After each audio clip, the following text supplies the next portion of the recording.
Williams stays in, they fake it to him, slant, caught by Pringle, off the hit, darts back inside, touchdown, Kansas City, Byron Pringle with an outstanding catch and run.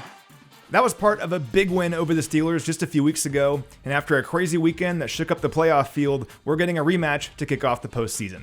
Hey everyone, and welcome into our game preview this week, presented by Crown Royal. My name is Matt McMullen, and this week we're joined by one of the greatest quarterbacks of all time, now a tremendous analyst for NFL Network, talking about Kurt Warner. Kurt, what's up, man? What's going on? Excited about this weekend. Yeah, I'm excited too. It's going to be a lot of fun. Super wild card weekend, and of course the Chiefs on Sunday Night Football, trying to get back to the Super Bowl for a third straight year. And that journey starts here against the Pittsburgh Steelers.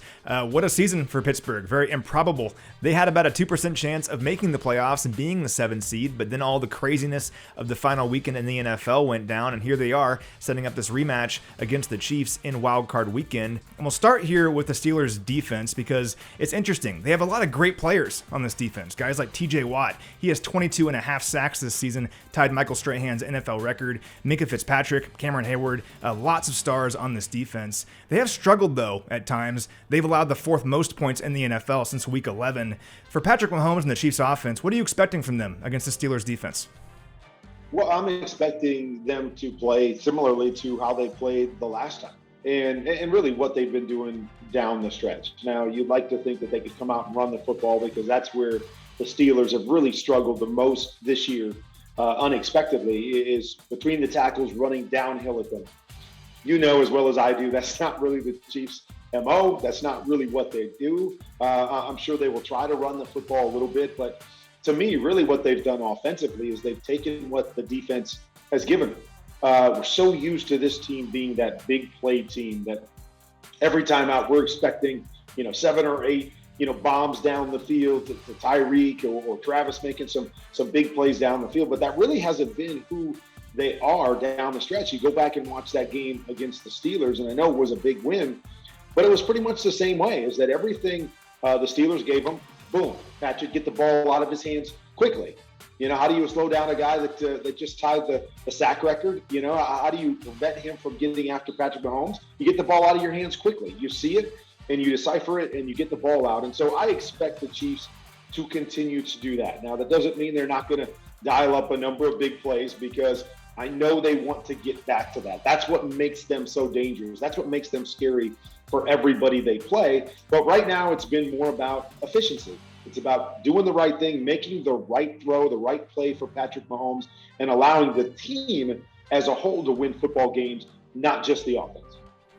It's one of those things where perhaps the early season struggles for the Chiefs offensively were a good thing, because they start 3-4. People are wondering what's going on with the Chiefs offense because they're facing all these 2 high safety shell looks, but they found a way to beat those looks, and now they're probably better than they've ever been because they can beat you moving methodically down the field, or when the deep stuff opens up downfield, they can beat you that way as well with the big play. You mentioned it, they scored 36 points against the Steelers back in week 16, without Travis Kelce too. He's on the COVID list. He'll be back for this game, of course, so hopefully the Chiefs can replicate that success here offensively against the Steelers.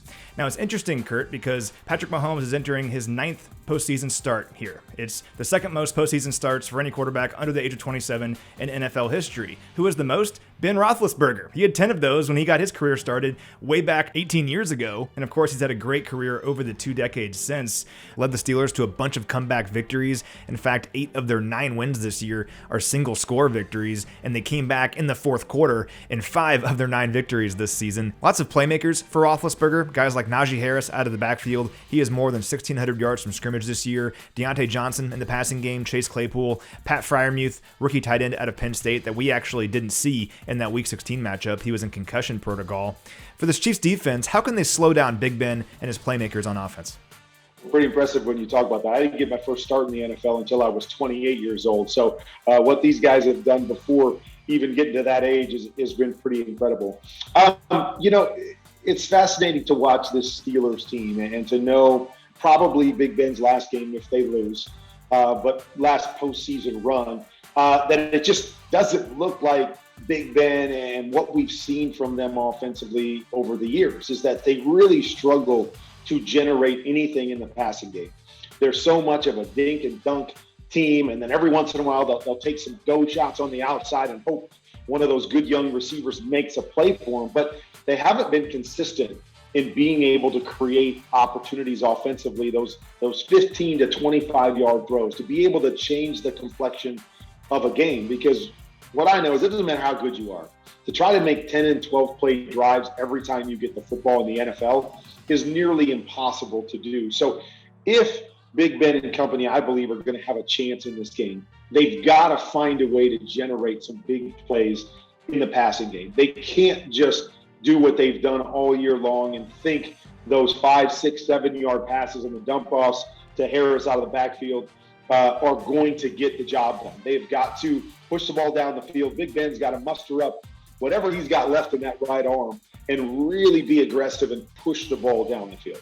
Yeah, the real Achilles heel for the Steelers offense this year has been their offensive line, I think. They've struggled to protect Ben Roethlisberger, and he's gotten the ball out quick because of that. He actually has the fastest average time to throw in the NFL this year at 2.27 seconds. That's a necessity, not just because he wants to. He's had to get the ball out quickly. When he hangs onto the ball for longer than 2.5 seconds this season, he's committed 24 turnover-worthy plays, according to Pro Football Focus. That's most in the NFL, and been sacked 30 times. So that's been a big issue when he hangs on to the ball. The Chiefs had a ton of success with that back in Week 16. His first read was rarely open, and the pocket was consistently collapsing around him. The Chiefs got great pressure in that game. Hopefully they can replicate that here in this one as they look to move on to the divisional round of the postseason and get a victory over the Steelers.